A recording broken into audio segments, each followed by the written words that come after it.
درود بر شما دوستان. خب این آموزشی که امروز قراره بهتون بگم در واقع برای کسانی هستش که از ویتوره استفاده میکنن. همونطور که میدونین شما زمانی که ویتوره‌تون رو روشن میکنید، یعنی اینجا ست سیستم پراکسی میذارید، تنها ترافیک های وبتون یعنی مرورگرتون یا برنامه ها یا بازی هایی که پراکسی رو ساپورت میکنن میتونن از خود این وی پی ان شما عبور کنن. در غیر این صورت شما در واقع ترافیکاتون با آی پی ایران میره بیرون. خب که اکثر بازی هایی که الان ما تحریم هستیم مثلا خود ردد یا در واقع بازی های مشابه، شما نیاز داری که کل کارت شبکه رو از پشت این وی پی ان عبور بدی، یعنی کل سیستم، کل ترافیک های سیستم از پشت این در واقع وی پی ان شما عبور بکنه. ما میایم امروز از پراکسی فایر استفاده میکنیم. در واقع نرم افزاری هستش که میاد از پراکسی استفاده میکنه و تمام ترافیک هایی که میگیره رو از طریق اون ردش میکنه. داخل گوگل سرچ میکنید پراکسی فایر، وارد سایتش میشید. البته بگم قبل اینکه وارد سایتش بشید حتما وی پی انتون رو روشن بکنید، چون برای آی پی ایران مسدوده. سایت پراکسی فایر رو باز میکنیم. خب من فکر کنم اشتباه سایت رو باز کردم. پراکسی فایر رو اولین سایت باز میکنیم.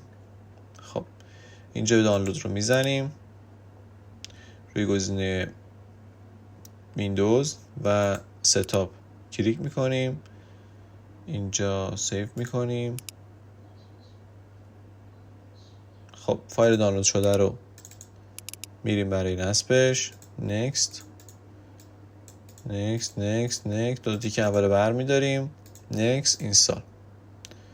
خب تیک اول لانچ پراکسی فایر رو میزنیم. با صفحه در واقع اون 31 روز مهلتی که به صورت تریال روی خود نرم افزار هستش روبرو میشیم که ما اینو در واقع رجیستریشن کیش رو میزنیم، چون داریم رجیستر کیشو.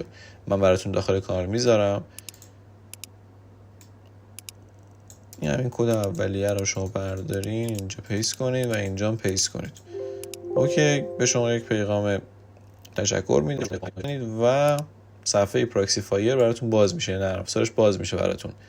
خب قبل اینکه شروع کنیم ویتوره رو استارت میکنیم حتما، یعنی این ویتوره تون حتما حالت ست سیستم پراکسیش وصل باشه و وارد قسمت پراکسی سرورز میشیم. توی این صفحه‌ای که براتون باز شده هیچ سروری اد نشده. شما اینجا اد رو میزنین، آدرسی که اینجا ازتون میخواد آدرس خود سیستمتون رو بزنید. 127.0.0.1 در واقع میشه سیستم خودتون. پورت هم میشه در واقع لیسن پورتی که این قسمت هست.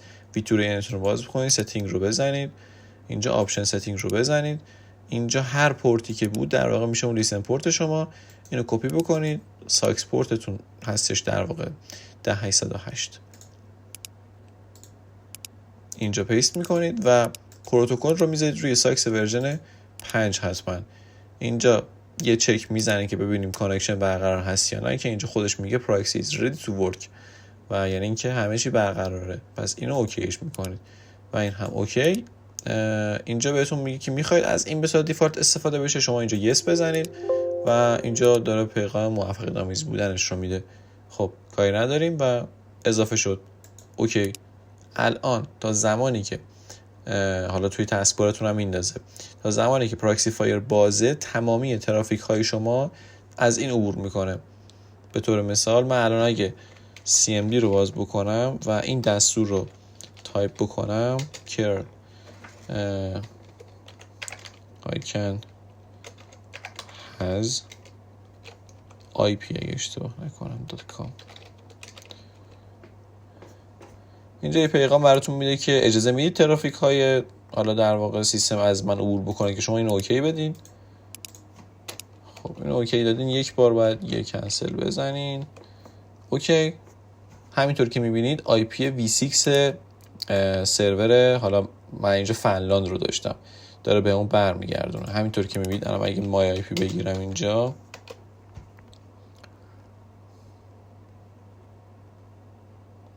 همینطور که میبینید در واقع